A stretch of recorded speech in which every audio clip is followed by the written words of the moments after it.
Budget committee. Yeah, Let's, no.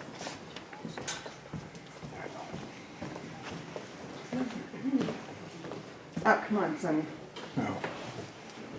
Learn the budget.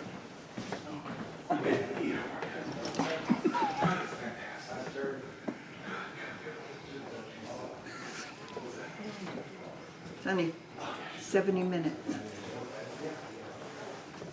It goes up 7? 7-0. Oh.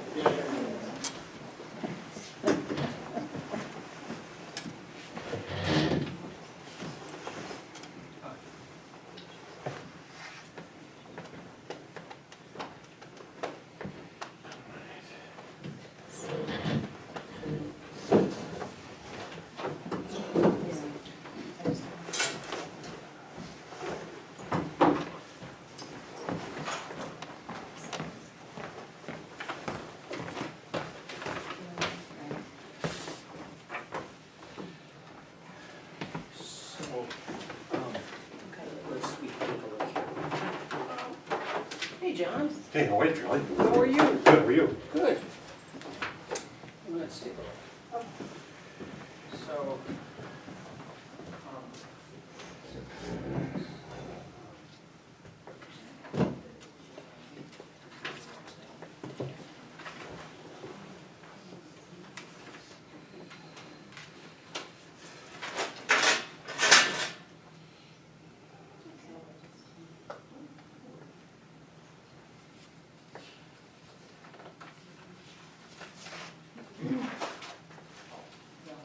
I mean, one of the things we should ask.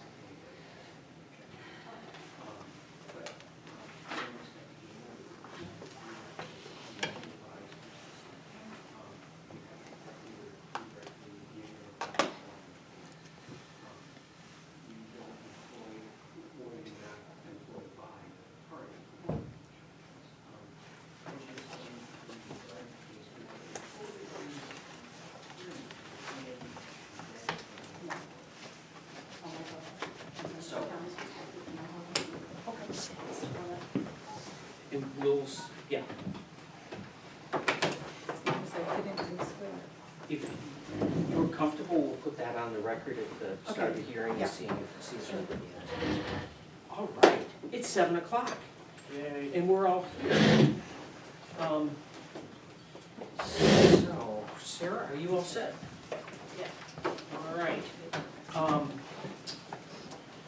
So by way of, I guess what I'll do is I'll open the meeting. Tonight's date is April 16th, it's about 7 PM, we're at the Town of Rollinsford Town Hall. I call the meeting of the Rollinsford Zoning Board of Adjustment to order, and the first item of business is roll call. Present are Charles Putnam, Chair, Andrea Cass, John Hinsman, Vice Chair, Deanna Rollo, Ken Ward, absent is Paul Kaziel, who is an alternate. Okay, and for purposes of tonight's meeting, I'll appoint Ken as a full member of the board. He's normally an alternate, and he'll act as a full member of the board for purposes of tonight's hearing and meeting.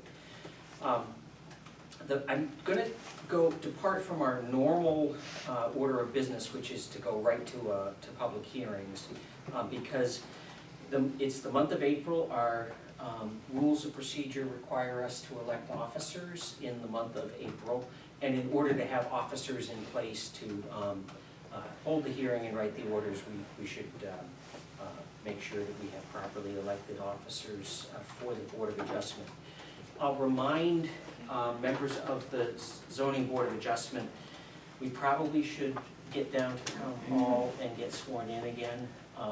I think most of us have received inquiries from the Select Board asking if we wanted to serve again.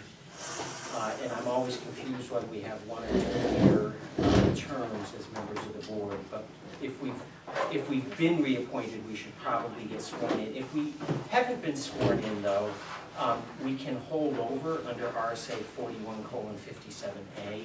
So I don't see any legal difficulty with people who have been sworn in serving and voting tonight at the meeting. So we have three officers that our rules of procedure require us to elect: the recording secretary, vice chair, and chair. And so the floor is open for nominations for recording secretary. I would like to nominate Sarah McLaughlin as the ZBA's recording secretary. I'll second the nomination. Are there any other nominations? Sarah, I think that you are reelected as the recording secretary for the board, and thank you for your service to the town. The floor is open for nominations for the office of vice chair of the Board of Adjustment. I'll make a nomination for John Hinson to continue as vice chair, if you're willing.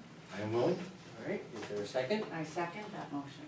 And again, are there other nominations? I don't mean to make this just a formality, but I want to keep us moving.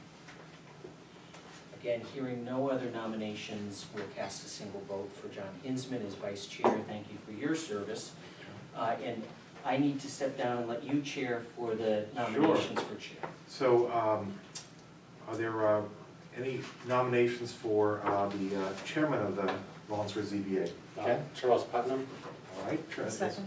All right. So it's, And anyone I'm else? willing to serve. All right, well, that's good.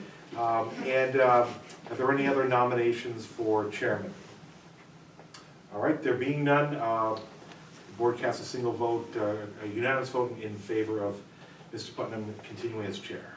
All right, and I'll seize the reins of power right back from you then. All right, so the first public hearing is on case number 19-03, the application of Kevin and Lisa Turgeon for a special exception. And let me just go to our rules of procedure. Make sure that I have that.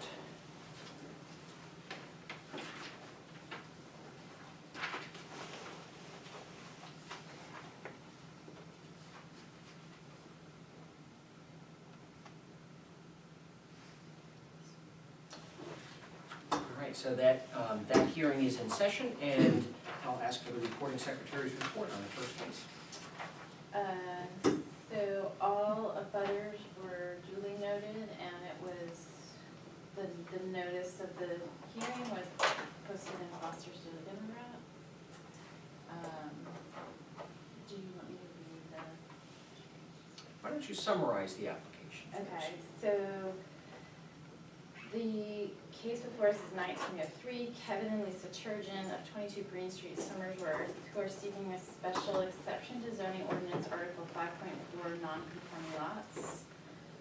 Applicants are seeking to merge two existing non-conforming lots located at tax map 3, lots 36 and 38 on Oak Street, resulting in one non-conforming lot comprised of 0.75 acres with 79.26 feet of frontage. And how was notice provided to abutters and to the public? Notice was provided through,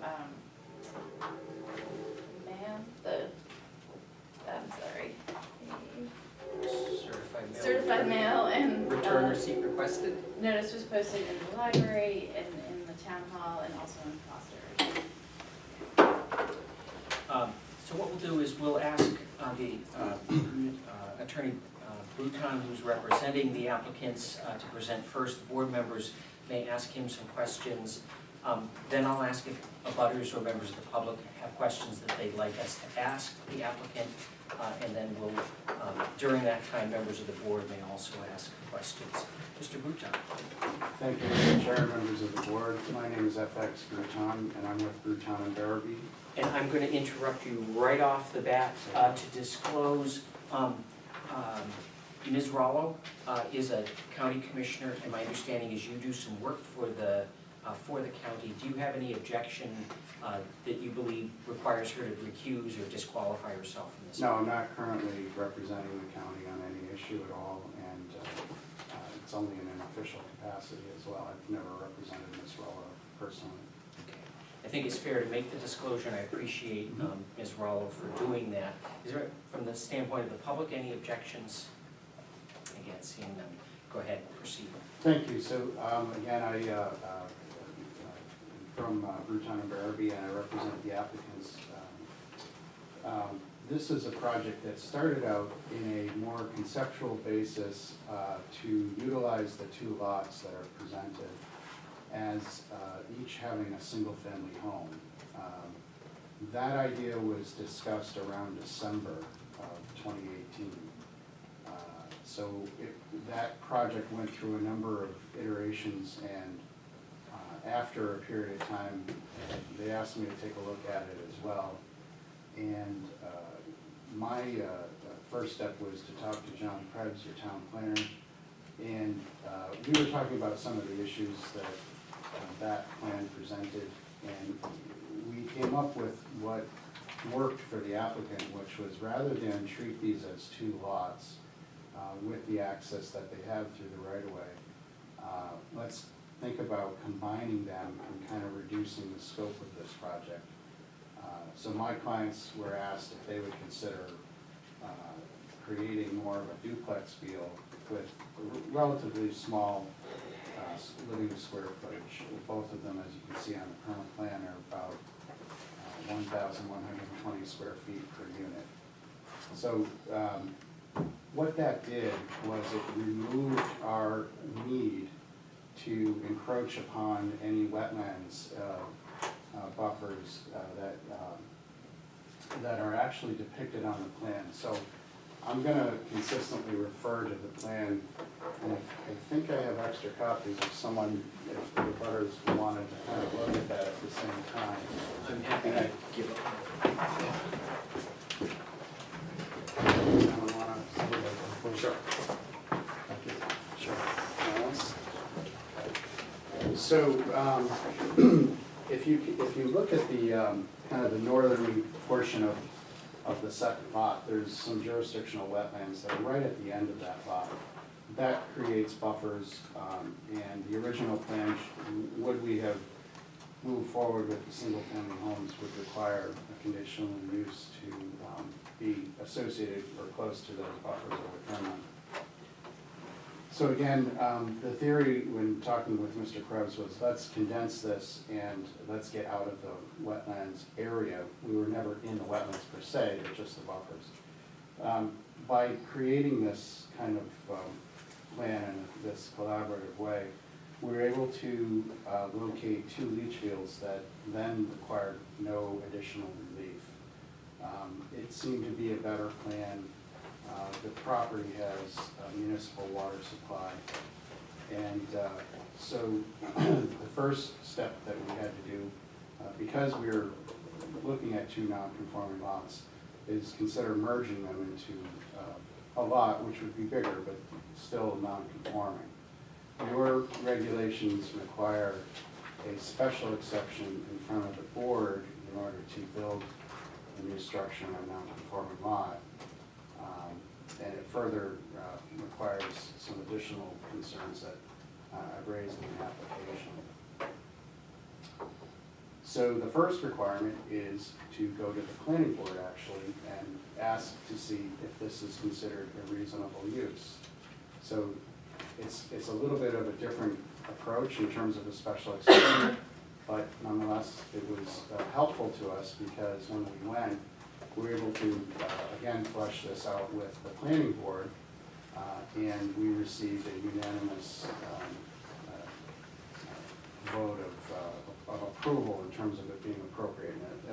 They're not granting any approval per se in terms of how they normally grant things, but they all, on a unanimous basis, did determine that this would be a reasonable use. So that was helpful to us because that gave us a sense that what we were trying to do made some sense. And so we hope that's the consensus of this board as well.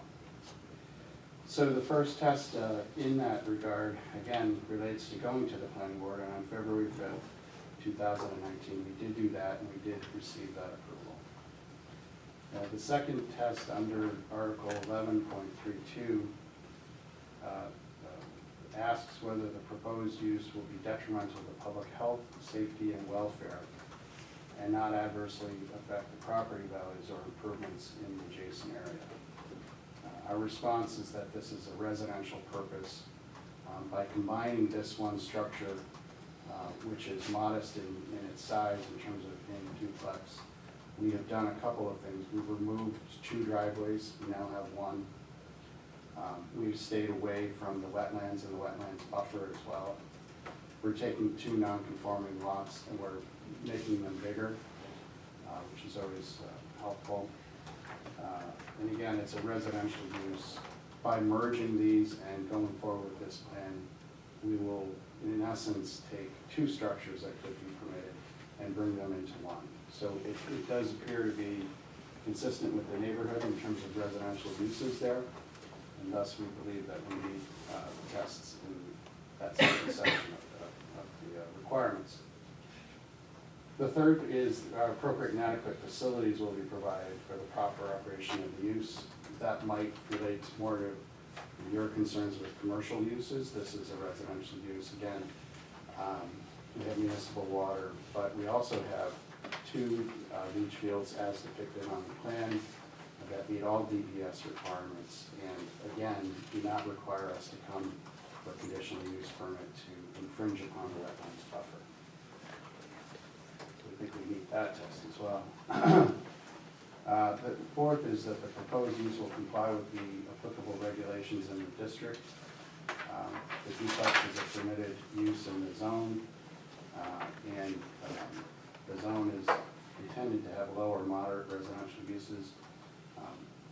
We specifically designed this in consultation with Mr. Krebs to minimize the units and minimize the space, minimize the driveway, certainly minimize any impact to the ecological concerns that we really had when we started with the project. In your ordinance, under section 5.42, when building on a non-conforming lot, you also have to satisfy these particular provisions, which is water supply and sewage, and that the structure itself meets all setback requirements. I've already described that we meet the water and sewer. We meet all the DES requirements for the sewer, for the septic.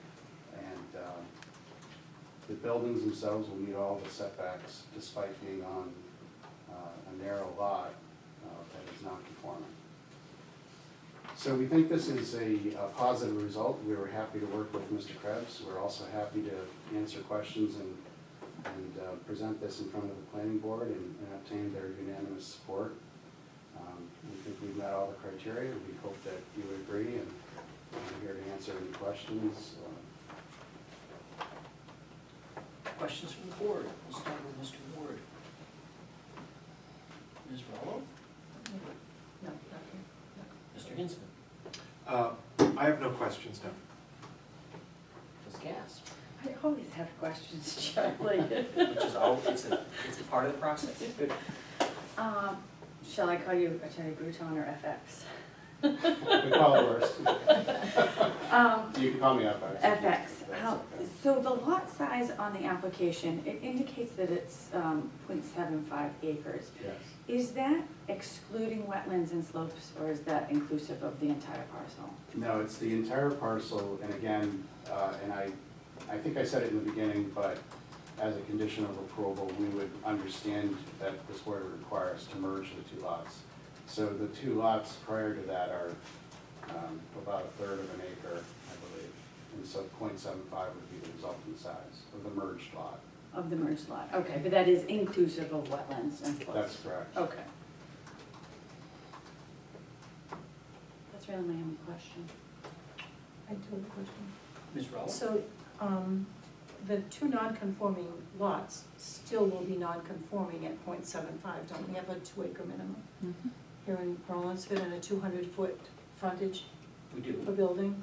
So he's got 79.6 feet on the front, and we have a minimum of 200 and 2 acres. So what would be the point of merging these 2 lots? Do you want to respond, Mr. Bruton? Yes. The concern was we wanted to have the 2 units, but by utilizing the, let's call it the back lot, if you will, even though it has the benefit of access, we wanted to stay away from the wetlands.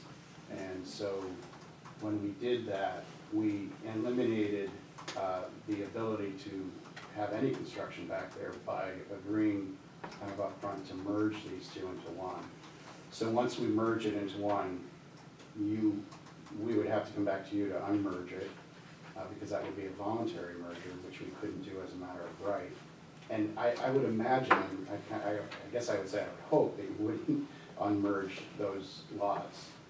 So by agreeing to kind of do this and bring these together, it will be merged into a bigger lot. And it's always helpful to take some non-conforming and make it at least more conforming, and that's the theory of bringing them together. The major point, though, is to stay away from the wetlands.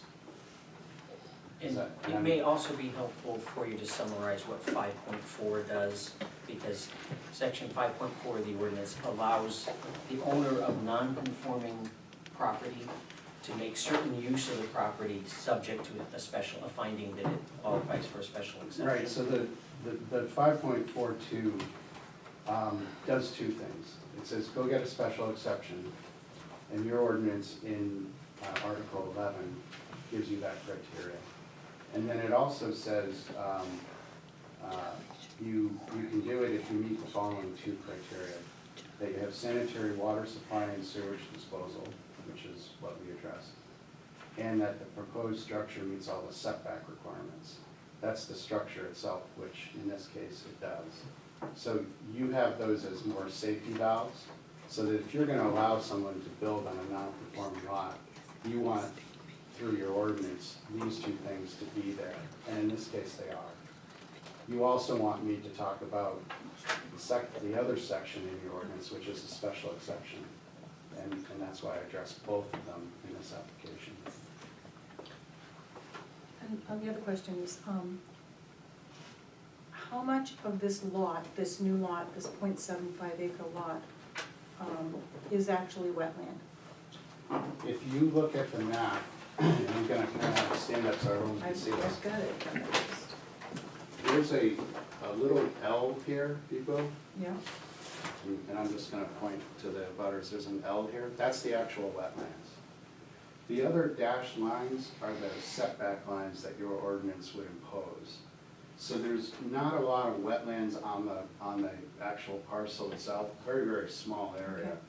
But what it does is it triggers setback requirements. So we're trying to stay away not only from the wetlands, which clearly we are, because it's right at the end of the lot, but we're also staying away from all of the setbacks from the wetlands, which was important, which was helpful to us and important to Mr. Krebs. So it was good to come to that position. I do have a couple more questions. All right. Did you have a I question? do not. Okay. So FX, has a definitive answer, do you have a definitive total area net of wetlands and slopes? I don't, but the criteria relates to the lot size, which would not that would not take into account those issues. It would only be your perimeter lot size. If I had to calculate that, it would be a very small percentage of the overall merged lot. I mean, I could say that might be 1 or 2% of the lot, 3 maybe, I don't. Well, there's a slope, so I'm familiar with this property, so, to the eastern, the backside of the property, it is slope that goes down to the railroad track. So Yes. that is a pretty steep slope. So that's what I'm trying to determine. If the applicant has 3/4 of an acre, Mhm. if you take out the wetlands, take out the slopes, Mhm. what do we have left in a country residential zone where 2 acres is a minimum lot size? And I would also, and I may be mistaken, but I was under the impression that under the special provisions of 8.1, when multiple dwellings are proposed for a lot, that a 2-family dwelling shall have 1 1/2 the minimum lot size and minimum frontage Mhm. required for a single-family home. So All right. that would increase the requirement to 3 acres and 300 feet of frontage, It if I'm would- not mistaken. It would, except that, the way we look at that is, you have a provision that says, you have a way of addressing structures on a non-conforming lot. So that definition would suggest that we're a non-conforming lot. So we need to meet those criteria, which is what I've outlined. So in that context, staying away from the wetlands, and merging these two smaller lots into a bigger lot. Our sense, I think that was the sense of the planning board and Mr. Krebs, was that's a better situation than what you had. In addition, they considered this plan and the modest size of the units, each being just over 1,100 square feet, so that might be taken as a whole, the size of an average single-family home. So this was an attempt to also propose the driveway in one location as opposed to having two. So that requirement defines this as, again, that non-conforming lot. And so what your ordinance says is when you want to build on a non-conforming lot, address these criteria, and I think that's what we've done. So I think this special exception addresses that requirement. And one more additional question, this is my final question, with regard to the driveway. So the plan notes that the driveway access easement is to be provided. So is this not something that is already a deeded easement? Do they, That's not intended to say to be provided, is provided, it means, the driveway, if I could say it another way, it sounds silly to me to rephrase it, but the driveway access easement is provided. It's not to be provided, it's within their deed rights. so they already do have They that do easement? have it, okay. That And was it's my all, question. it's depicted actually on the plan as well. But the easement right is a deeded easement right. That And currently the exists. surveyor or engineer wasn't thinking the way lawyers think. But it is there. It's just Okay. a matter, and I believe we've submitted the deeds as well, it's in the deed. Okay, perfect, thank you for clarifying Mhm. I have two questions, Mr. Bouton. The first is related to the public safety criterion, and that is the property abuts the Boston and Maine Railroad. And what provisions have been made for the safety of, occupants, but particularly children who might be residing in the homes? I recall that there is a fence structure, I believe, in that location already. And then there's a tree line as well. Yeah, and this isn't intended to pick up everything there, but there is a buffer of trees as well, before the slope really tails off. And you can see the buffer exists on the background of the plan, if you will. So there's a tree line that's a pretty good consequence there.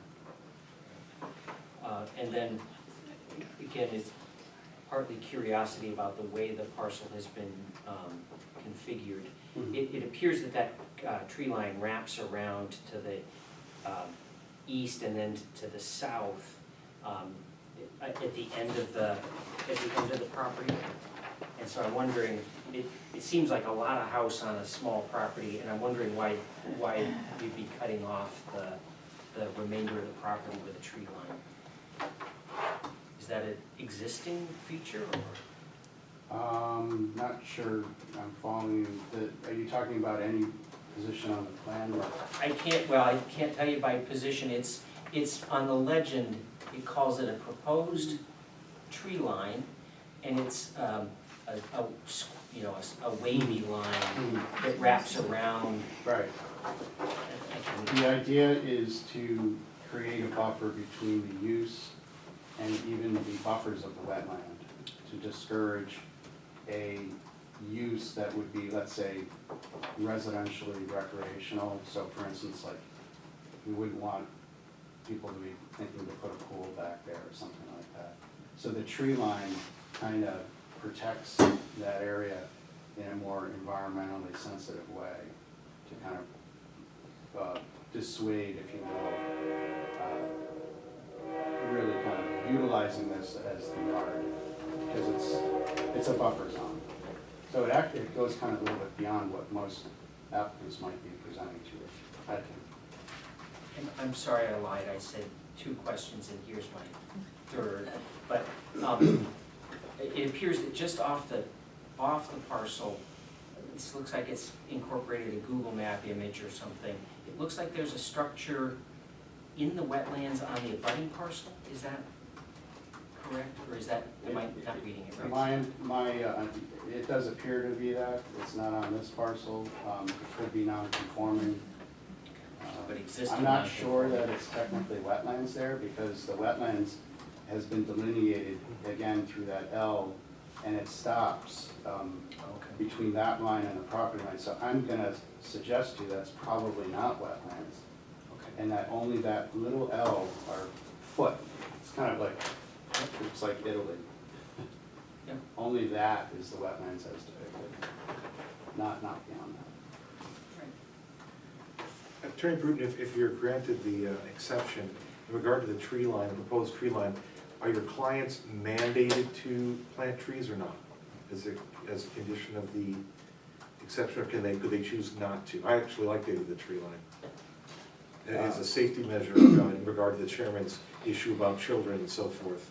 I think they were presenting it to you, and that's what we would propose to do.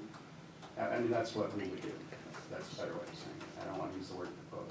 So again, not to quarrel with legalese, are they required to, or are you indicating their desire to? They would be required All right, thank you, I appreciate that. I have a Ms. question. Rowell?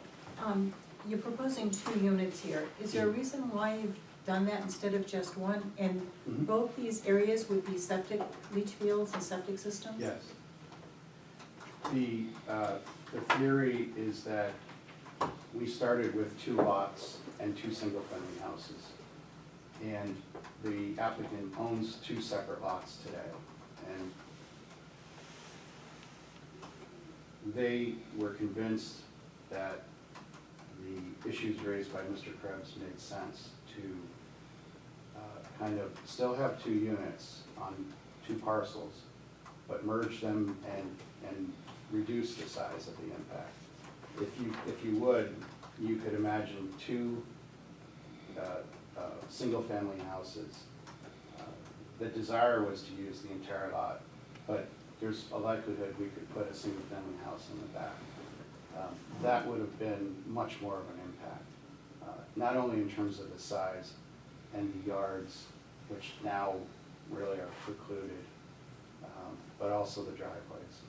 So this was really kind of boiled down to something that would work for the applicant, where they have 2 lots, but also something that would respect the environmental qualities of what was going on. Thank you. But the 2 lots that they had were not buildable lots, they were non-conforming lots. So they wouldn't have Yes. been able to build 2 units there. Well, they would ask for the special exception for each one of those. And they could do that, and But the lots were like a third each, a third of an acre each. Just well, what we figured. yeah, I understand, but if they had met all the setbacks, it appears that your ordinance, when you look at your criteria, you're looking to see if the proposed use fits within the setbacks, and, are the facilities provided, that makes sense. And, so that's why we addressed those issues, and I think we've answered that in the affirmative. But this is a better application, and it's one that we worked with, again, with Mr. Krebs. And again, I'll point out that the planning board thought this was a good result. Thank you. And I think that was helpful to go through that process. Questions and comments from members of the public or abutters? Got Tony McClendon, I live on Oak Street also. Question about this property, I understand there's nothing there at the time. He did, and Sorry. Sarah, did you, Can you repeat your address? 180 Oak Street. Okay. Uh, This is just way too small for that area. When we all built there, we all had to go by the, was it commercial, residential, country residential, 2+ acres. And when you take all this into consideration, there's just barely a little over an acre here. With your 73 or 75 feet of frontage, it's really small. Where your driveway comes out, right by the railroad tracks, the bridge, this is, in my opinion, not a good place to put a driveway or anything else. So that, I will construe that as a comment, and. we'll Yes, give- that's all it was. No, that's, okay, and that's fine, I mean, that's absolutely what the public hearing is for you to make a comment or to ask a question. Can I say one more thing? This isn't the first time this property's come up down there. Multiple owners want to put construction companies down there, excuse me. But it's still non-conforming is the bottom line here for that part. And that's it. Other questions or comments from the public? Questions or comments from the board? All right, let me double check. Mr. Bruton, do you want to make any final statements? No, I do want to point out, though, that there's a parcel behind this parcel that already uses what's depicted as the right-of-way, the existing driveway. So this has been used without incident. I don't know how long that building's been there, but to me, it appears like it's been there for a very, very, very long time. So this access point is already in current use. So I hope that's helpful. Thank you. Thank you. So under our rules of procedure, the chair is required to summarize the potential findings that the board will make. And I apologize in advance because it seems like there are many facts that will be required for the board to account for based on the application, the comments of the butters, questions from the board. So, and I will offer a proposal on whether we believe it's undisputed, disputed, or a question for the board to answer. So the subject property is located at Oak Street at map 3, lots 37 and 38. I think that's undisputed. And the applicants seek a special exception under Article 11.3.2 of the ordinance, subject also to Article 5.4, and again, I think that's undisputed. Applicants intend to merge lots 37 and 38, creating one lot comprised of 0.75 acres with 79.26 feet of frontage. Again, I think that's undisputed by the applicant and the evidence before the board. The lots are in the countryside residential zone, which ordinarily requires 2 acres of land space and 200 feet of road frontage, and again, I think that is undisputed. And don't hesitate to correct me as I go along, Mr. Bruton. Article 5.4 governs uses on non-conforming lots, and Article 5.4.1 provides that no action shall be permitted to change the boundary of the lot unless it brings the lot closer to conforming to the requirements of the ordinance, and it makes no other aspect of the lot or the structures on the lot more non-conforming. And again, that's just what's stated in the ordinance, and I think that's undisputed. The merger of lots 37 and 38 will create a lot that is non-conforming, but brings the resulting lot closer to the requirements of the countryside residential district. So it doesn't result in a conforming lot, but brings it closer. And I believe that's the position of the applicant. I think the position of the abutters may be that it's still not good enough, but the evidence before the board seems to indicate that it will bring it closer to conforming. We will be deliberating, correct, Charlie? We will be deliberating. All right, but it's Mr. Bruton's chance to weigh in on that. All right. Article 5.4.2 provides that new structures may be created by special exception on a lot, provided that sanitary water supply and sewage disposal are provided, and that the proposed structure meets all setback requirements. Again, this is from the ordinance, it's also from the application in Mr. Bouton's presentation. I think it's undisputed because it is what the ordinance says that must be present. The applicant's proposal, approved by the planning board, would provide Dover Public Water and sewage disposal would be provided, or approved, I guess, would be provided on-site through approved New Hampshire DES subdivision approvals. Article 11.3.2.1 requires that a special exception may be granted provided that the site is found to be an appropriate location for the use by the planning board. Again, planning board, not ZBA, according to that ordinance. Again, I think that's undisputed because that's what our ordinance states for us. And the planning board has found that the site is an appropriate location for a duplex. That's from Mr. Bouton's statement to the board. I don't think that we have any contrary evidence. Well, I would say that the planning board voted that it constituted reasonable use of the location. Okay? So a reasonable location, all right? If I said reasonable, we were looking at this provision, and so I would suggest it was appropriate location, which is consistent with this requirement, which is we were there for this requirement, so we were using that language. All right.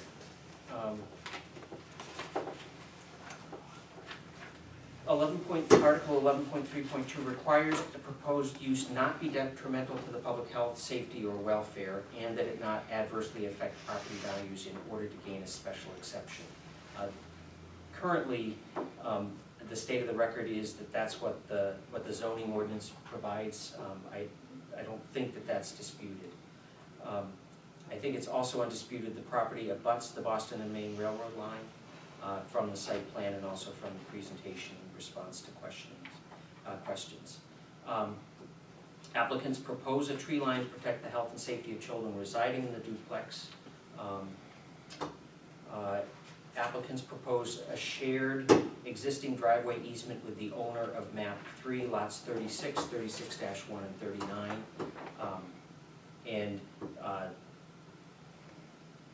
Again, applicants stated at hearing, I believe it's undisputed, that they have deeded easements to the driveway. Article 11.3.2.3 requires that appropriate and adequate facilities be provided for the proper operation of the public use. Again, that's just a statement of what the ordinance states. Article 11.3.2.4 requires that the proposed use comply with all regulations of the district in which it's located. It appears from the planning board actions and the presentations of the applicants that they have obtained DES approval for the septic. No, this would be subject to DES approval, but it meets all DES requirements. And under the statute, the ZBA can't require that you have the approvals in hand. We have to, we base our finding on the representation. You can that it make that can't as a condition of approval, and we're happy with that. Okay. And at the hearing, applicants agreed that they will be bound by their depiction of a tree line on the proposed site plan and will be required to plant the trees. Are there any other facts that we believe have been presented at the hearing? Mr. Bouton? No. Are there other facts that should be included? I'm sorry to be exhaustive, but. All right, so with that, I believe we close the public hearing, and we have to deliberate. There isn't a further case to consider, and I believe that we're required to deliberate in public, so. The hearing is closed. Thank you, Mr. Bouton. You're welcome to stay. Members of the public, you're also welcome to stay. and we will open deliberations on application 19.03. Mr. Ward? Well, I think the most obvious thing here is that we still don't have a conforming, I'm sorry? we don't have a conforming lot still at the end of this process, and it's well below that. So that's what is foremost in my mind. I agree, I'm concerned that the lot is not conforming. There's only 7¾ of an acre there, they're proposing 2 septic systems, a shared driveway. I'm not convinced that it's a good idea. Mr. Winston? So, and I'm glad to hear the comments of the board. So, if I could ask a question of Ms. Cass first, is this taxed as these lots, as buildable lots or as unbuildable lots? Taxation does not make that representation. A lot is taxed. Okay, so it does, whether It doesn't say whether it's buildable or not. It's an empty lot of X amount of square feet that's taxed Okay, per assessing. okay, all right. So, I hear the concerns. What I like about the proposal, and I very much appreciate Mr. McClendon's comments, are, so by way of historical knowledge, this parcel came before the ZBA, I think the last year and a half before the current membership, and the proposal was for a self-storage site. That was, I believe, unanimously voted against on the basis that it didn't meet the criteria, and increased traffic in the zone and so forth, and I had a personal concern about creating a lot of a non-permeable area on this lot.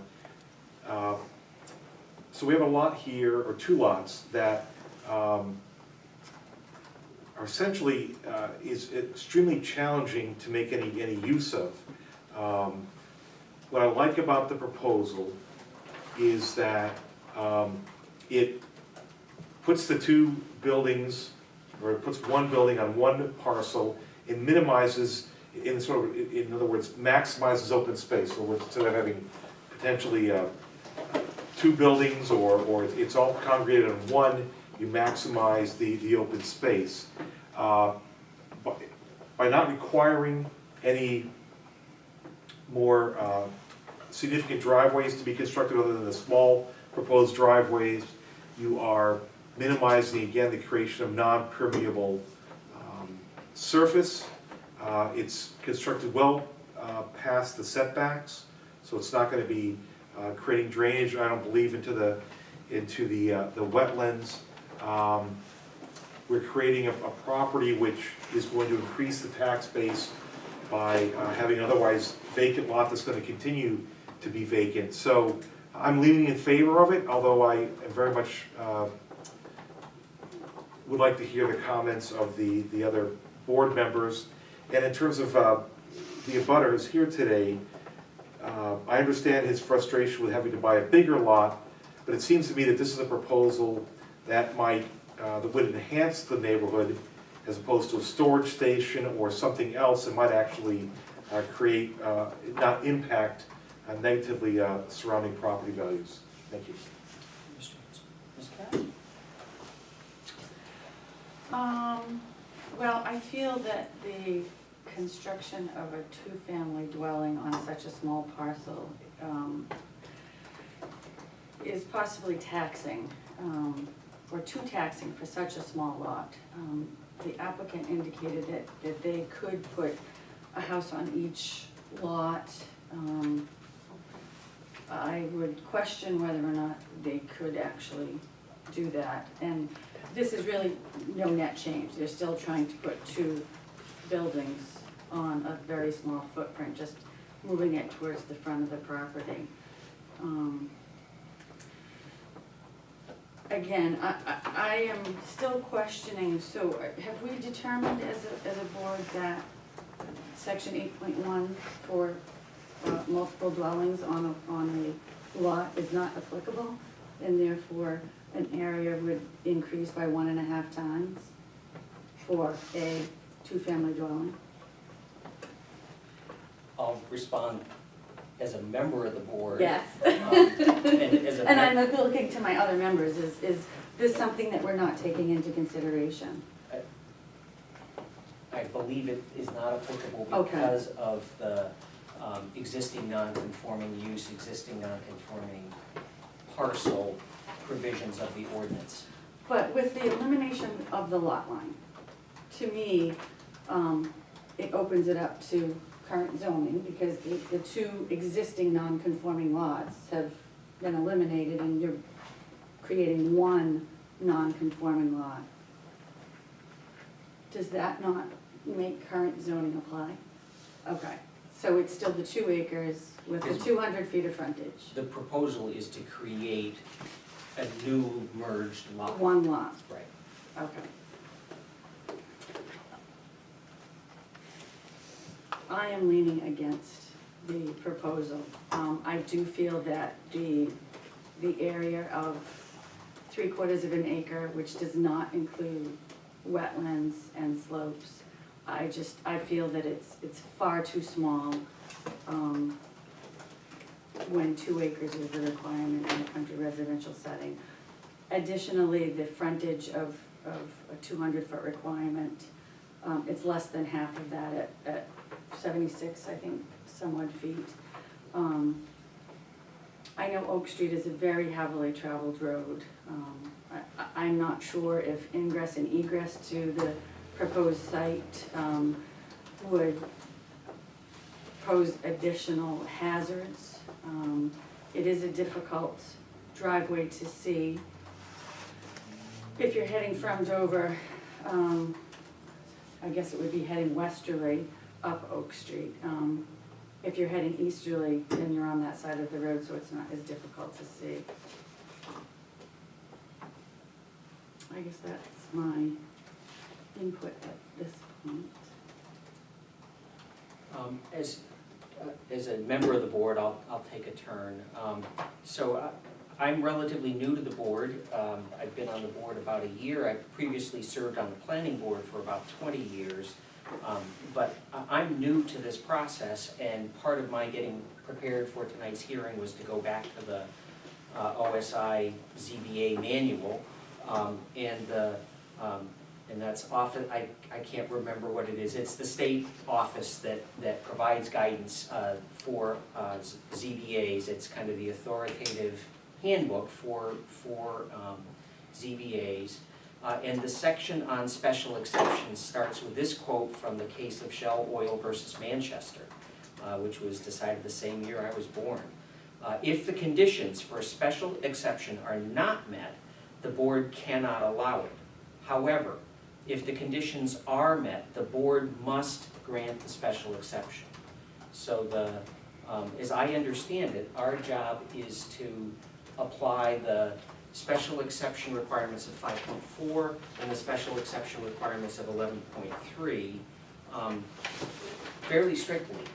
And that unlike in a variance where we get to exercise a bit more judgment, I believe if we find that the applicants have satisfied the requirements stated in our ordinance, I'm not sure that we have the discretion to turn it down unless we can make a specific finding within the confines of those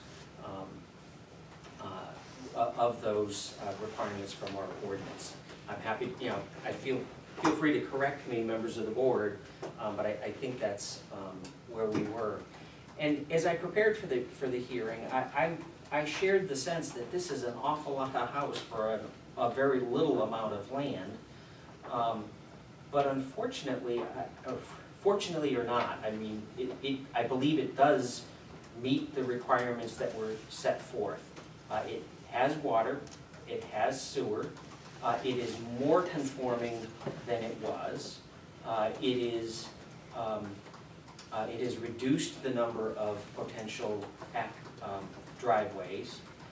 And what I hear from my fellow board members is basically a proposal that the owner of these two parcels, which are current Like, the applicants didn't create these non-conforming parcels, they purchased non-conforming parcels.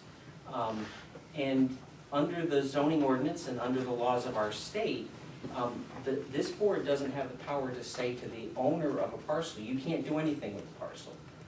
We have to work as a town, and they've been to the planning board on multiple occasions, they've been to the ZBA on multiple occasions.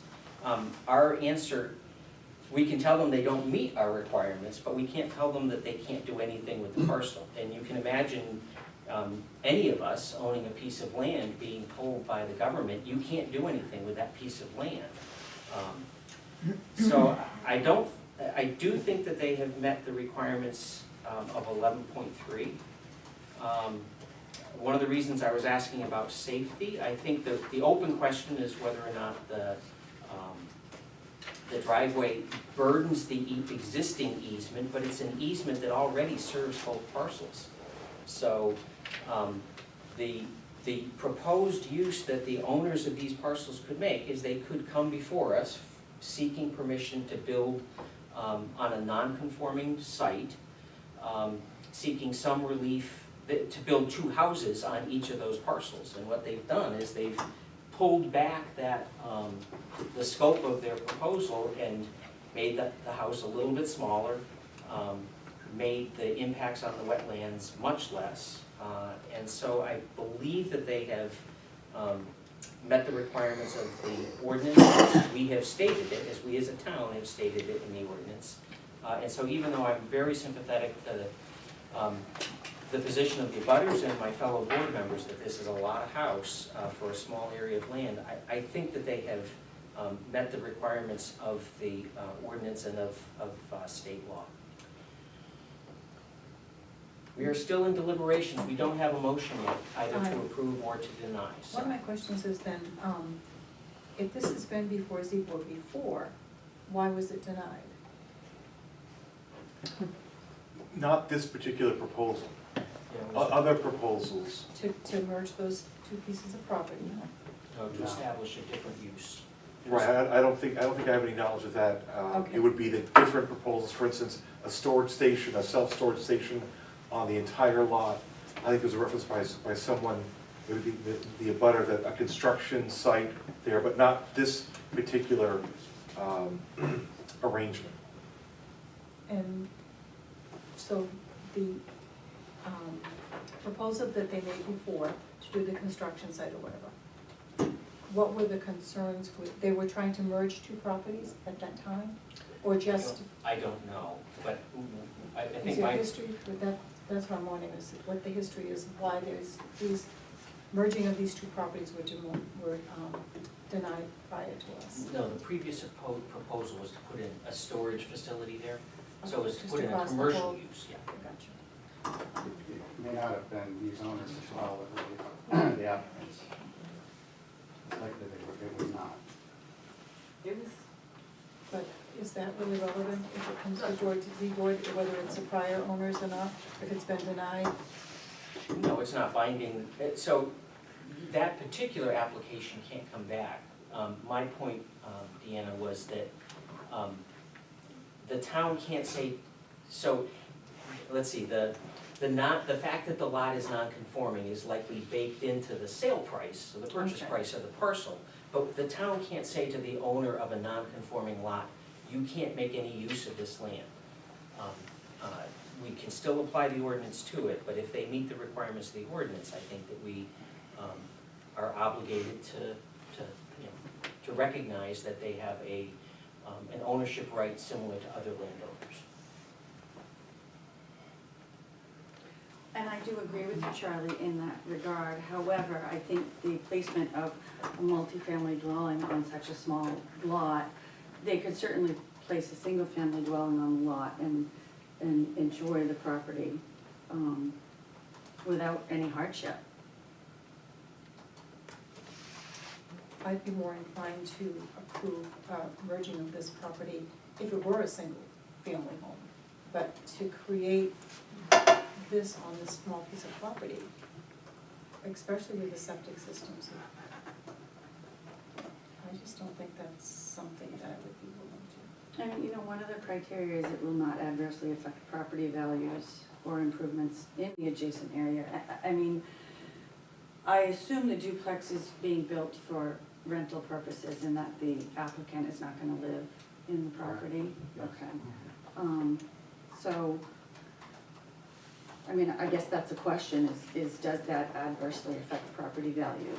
And, the proposed use will comply with the applicable regulations of the district in which it is to be located. It does meet the setbacks.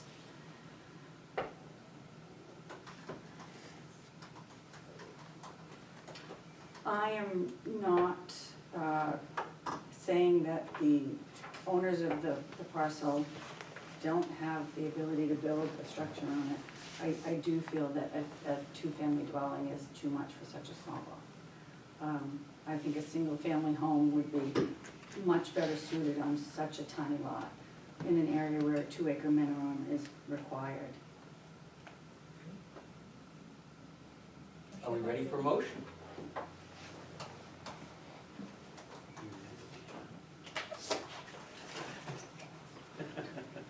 I make a motion, we have a vote on this. Yep, and so the motion would be to deny. Yes, that would be my, I make a motion to deny this. And is there a second? I second that motion. So a motion made by Mr. Ward and seconded by Ms. Cass to deny the application. Can I make a point of order? You may. Thank you. We have criteria, and I'd like a written decision if the denial occurs pursuant to 676-3. And I'd also like some understanding of what criteria we do not meet. Thank you. So we have a motion that has been seconded, and I think it's, I've indicated that I won't be able to vote in favor of the motion, but I'll be glad to help the board draft its order, because legally, Mr. Hinsman, or Mr. Bruton is right, that the board must furnish written findings to him, so that he can take us to court if he and his clients determine that that's the step to do. So what he's asked is for the board to identify which requirements they did not meet. And just to help the board understand that, so you've got five criteria, sorry. You've got 4 criteria before you on the application. There would have to be, as part of the motion, and correct me, Mr. Chairman, if I'm wrong, specifying which portions of those 4 elements were not met in this motion.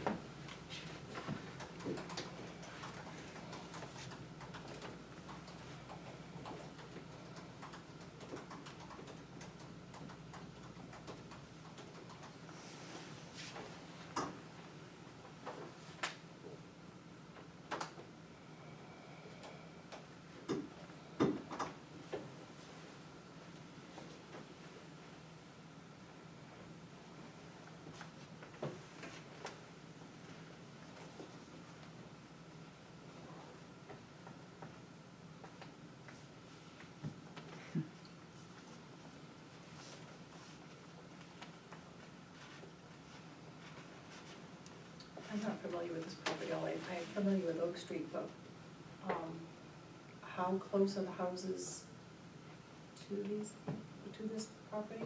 I mean, what's on either, I know that this is the bridge supposedly in the railroad trestle, okay, and what's on the other side of it, on the other side of this?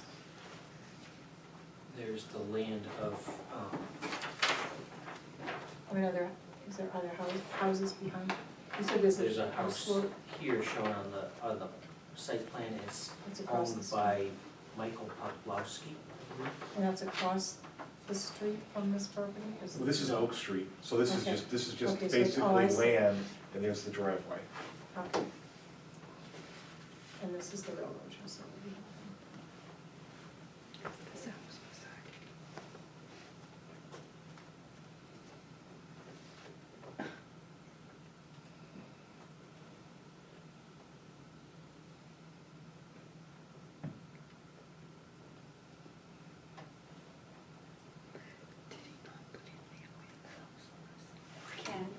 Yes. You made the motion, do you wanna discuss this, should we? I don't know, I just, So if I can try to help clarify for the board, the ZBA does three things. It can hear appeals, like we did at our previous hearing. It can hear requests for variance, which we did at our previous hearing, or it can consider requests for special exceptions, which is a different kind of process. And in any of those processes, we have to be able to provide written findings and a written order that summarizes why we granted or denied the request that the landowner made. So what Mr. Bruton has said, he just, as we're voting, he wants us to clarify which aspects of the special exception the board finds his client did not meet, the applicant did not meet. So the reason I can't be more helpful is I think they did satisfy the strict requirements, even though I understand why it seems like a lot of house. But it may be that the board understands the application and the way that the application relates to the requirements in the ordinance differently than I do or better than I do, and can identify something that the applicant failed to satisfy in the ordinance to get a special exception. Mr. Hinson? So to help the three non-lawyers on the board. The non-lawyers, Well, yes. right, and I don't mean to put it that way. We, Is, and I'm not, and again, I've made clear, I would intend to vote in favor, is the board members who are against this would need to come up with something like a motion to disprove the special exception because it doesn't meet criteria 1 or 2 or 3 or 4. It doesn't meet criteria 1 because of X. It doesn't meet criteria 2 because of X. In other words, so while maintaining my position of being in favor of this, again, for those non-attorneys and there are more benefits to being non-attorneys than being attorneys, I just want to say what you've got to do to come up with this. And I know you're struggling because it's not part of your normal thing, but that's in order to. Attorney Dean's made clear that he's probably going to appeal this. All right, it's his right. It is your right. It's this board's right as a board to decide to not allow it. But you've got to create a factual basis for a decision. do you wanna discuss, so we can discuss more. I mean, I think that we're all in agreement that criteria 1 has been met, that the applicant went before the planning board and the planning board agreed that it would be a reasonable use of the location, so they met that. And even though this board might not make that finding, It's the planning board, they met that criteria. Yeah. With regard to number 2, the proposed use will not be detrimental to the public health, safety, or welfare, and will not adversely affect property values or improvements in the adjacent areas. I don't think that the applicant has made a compelling case for that. The railroad tracks are directly to the rear of this parcel. There is an extremely steep slope in the rear of the parcel.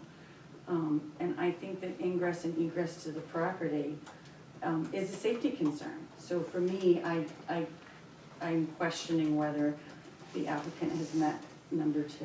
And I'm looking to my fellow members I would concur. to discuss that or tell me I'm wrong and why I'm wrong and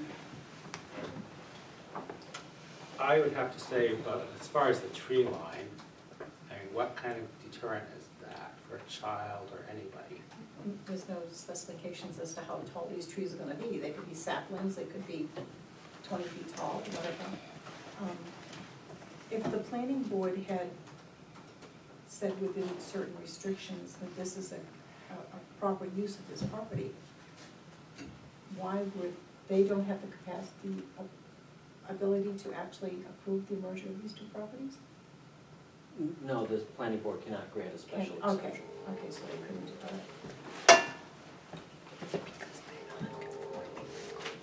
I think, and again, correct me if I'm wrong, that the planning planning board only opined as to the proposed application constituted a reasonable use of the Right, property. and so that we have actually, what I think Attorney Bruton might agree with, is that we have an odd vestige Yeah. in our procedure where other towns don't do this. You go before the planning board first and you ask if it's reasonable or not. You don't, it's not really discussed the site plan in Right. terrible much detail. Right. So, that's really all that the planning board did. Are these all single-family homes in this area? Are there any other, is there any other rental property and duplexes there? Mr. Chair, would you allow the applicant to respond to some degree, because you're talking about facts that we could have responded to, and I could give you a simple answer to two of those issues. Okay. I think the desire of the board is to allow you to respond. Yes. The first is that if you'll notice on this plan, 2 of these parcels are owned by Mr. Popolowski. He doesn't live in both of them. I don't know where he lives, but he rents at least one of those 2 parcels, unless he does live in both of them. Different structures. So Yeah. is this a rental situation? And by the way, I'm not sure what's wrong with renters. No, I I just. hope the board didn't want to go down that path. No. saying No. Renters are undesirable versus No, no. single-family home residents. But remember that across the street, this is a commercial area in terms of, this is not a populated, heavy residential area. This abuts the train tracks, but if the reason is that this cannot occur, a residential use in the country residential zone cannot occur because it just happens to be next to the train tracks, I don't think that's gonna be sustainable. This should be allowed a residential use. I think the board has talked about it in the context of a residential use, and it's in the context of being near a railway. If that was the criteria, that nothing could exist because it's near the railroad, that would be a taking. There'd be no use, there'd be no way we could satisfy the board. So the fact that it's located near that railroad, to me, is something that would not be sustainable. But I wanted to point out, the facts that are on this document show that this is that use. And, we meet all the setbacks, clearly, these setbacks have defined for safety purposes between structures. That's why you have side yard setbacks. Has nothing to do with the safety of fire trucks and that whatnot. In addition, this is a well-used right-of-way with no incident that we're aware of any issue. This is a limited use that's being put here when other uses that are commercial in nature could go here as well. And this is, the sightlines are good. There's no trees that are blocking that sightline. I've been through it quite a bit. And again, these 3 lots were granted that right away. The result is that you have 2 lots using it. You have a duplex, but it's, again, I think an 1,100 square foot duplex apartment is quite small.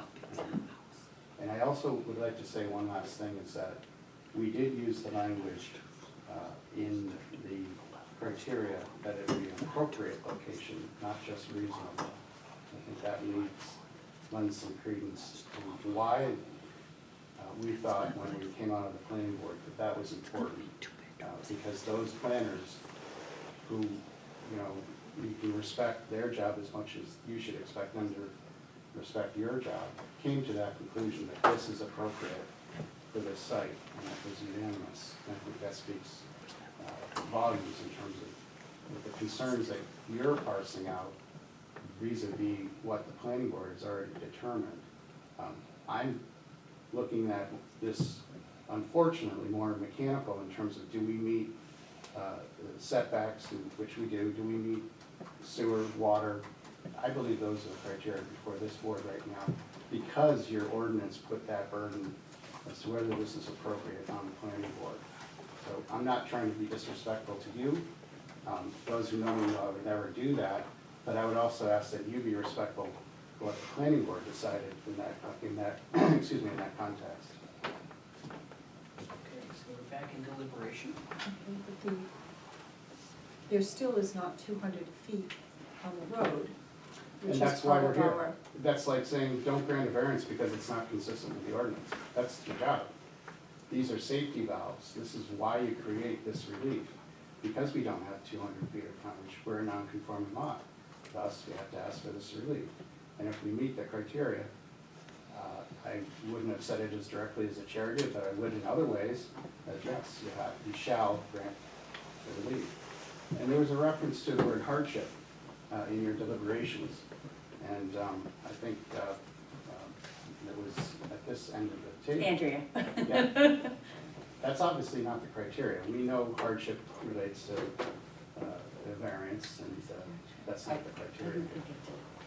I did I hear wrote the it word- down, but Okay. nonetheless. I may have inadvertently said it. But Probably the too much. point is that this is different. This is not a variance. And I'm saying this, I think, in a respectful way, that this board looks at these issues, and if we meet them, shall grant it. We all know that's different. We've been in the variance world. Normally, that's where you are, and I understand that. You've got to kind of step out of that, unfortunately, in this instance, and look at how you measure this criteria. And I think it's clear that we meet that. And again, the fact that your planning board found it to be appropriate speaks to the issues that you might be parsing out now that you might look at as reasons for denial.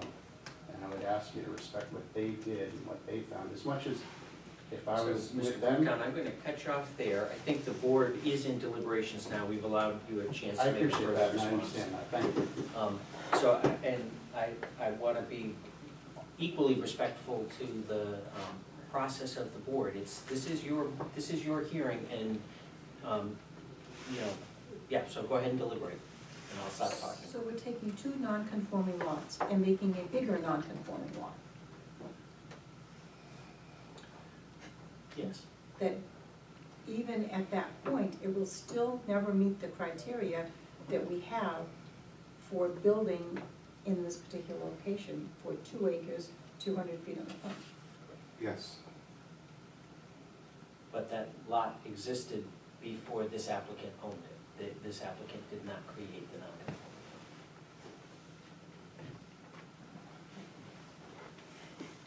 And the I shouldn't be on non-conforming this lot board. as well had existed before. No, you should be on the, I mean, Yeah. you don't, it's not meant to be for the public. But the applicant bought 2 non-conforming lots, knowing they were non-conforming, knowing that other people in that area did buy property that was conforming. I'm having a hard time wrapping my head around that. Maybe I don't know why. Your opinion is just as valuable as everybody else's on this board. I just am having a hard time. No, It's tough stuff. Ken? Oh, okay. Andrea? Well, shall we continue to go through the criteria? You may. Go ahead, Ken. Okay. Well, number 4, does it comply with the appropriate regulations of the district in which it is located? They have to determine that it's a residential property and it That's does correct. residence. That's correct.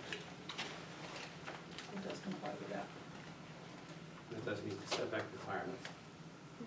but the lot's not big enough to do anything with.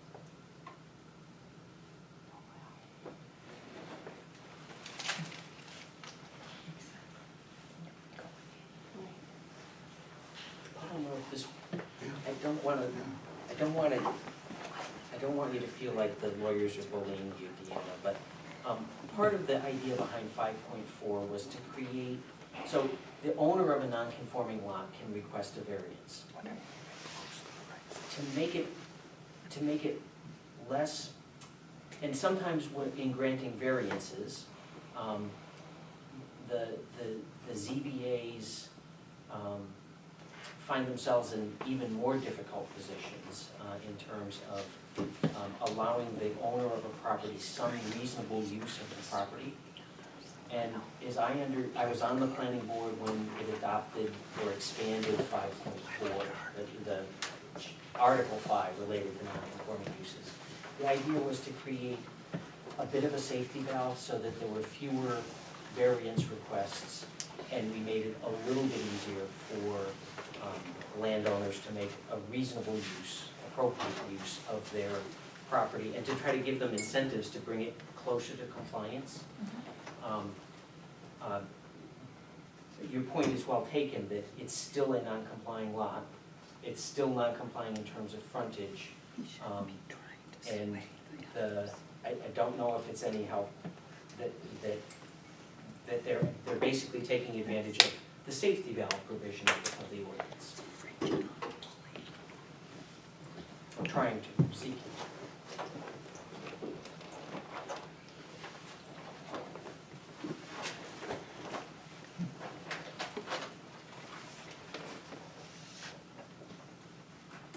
So the planning board has not approved any of this. They just have said it's reasonable that this could happen. Is that correct? I would look at it this way, it passed a relatively minor hurdle by the planning board. The real meat and potatoes is right here, the decision today.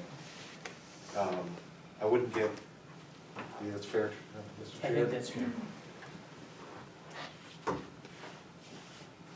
Well, I'm looking to the two lawyers on the ZBA to assist those of us that are novices in helping us guide through this. I mean, I am, I think, I'm speaking as an individual member, and I want to be fair to my fellow townspeople, I want to be fair to the board.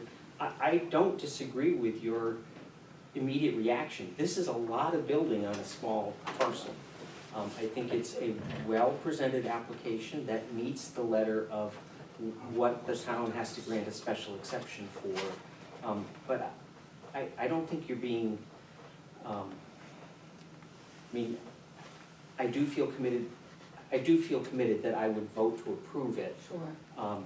But I don't disagree with your practical sense that this is asking a lot of the ordinance to do this.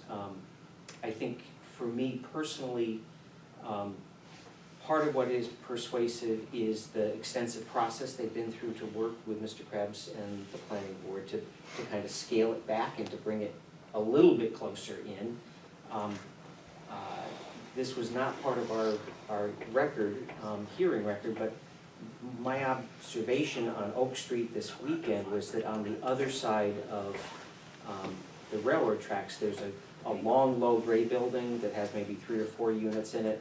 And I hadn't realized it before, there's a kind of beige colored building that I think runs parallel to the tracks. It looks like it has 2 or 3 units in it. So the creation of, and the point is well taken, constitutionally, we cannot discriminate against renters. But I believe that it's not way out of, It's more the density, it's not. it's the loading of the lot. Yeah. Correct, correct. Yeah. And again, I want to be completely respectful to Mr. Bruton and the public and to my fellow board members. I don't, I think you've all made good arguments. So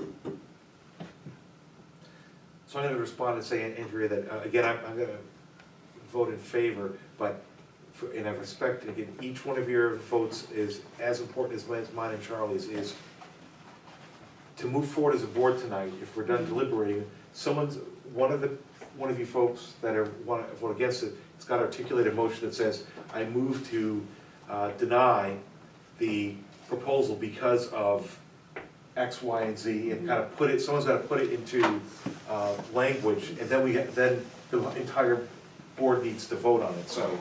And then I'll help you put it into an order. And we can't simply say that it doesn't meet the requirements of the town with the 2 acre and the 200-foot frontage. We can't use that, okay. They have to meet the So- requirements of the special exception. Okay, And you have the criteria for the special exception? yes, it's enough. Okay.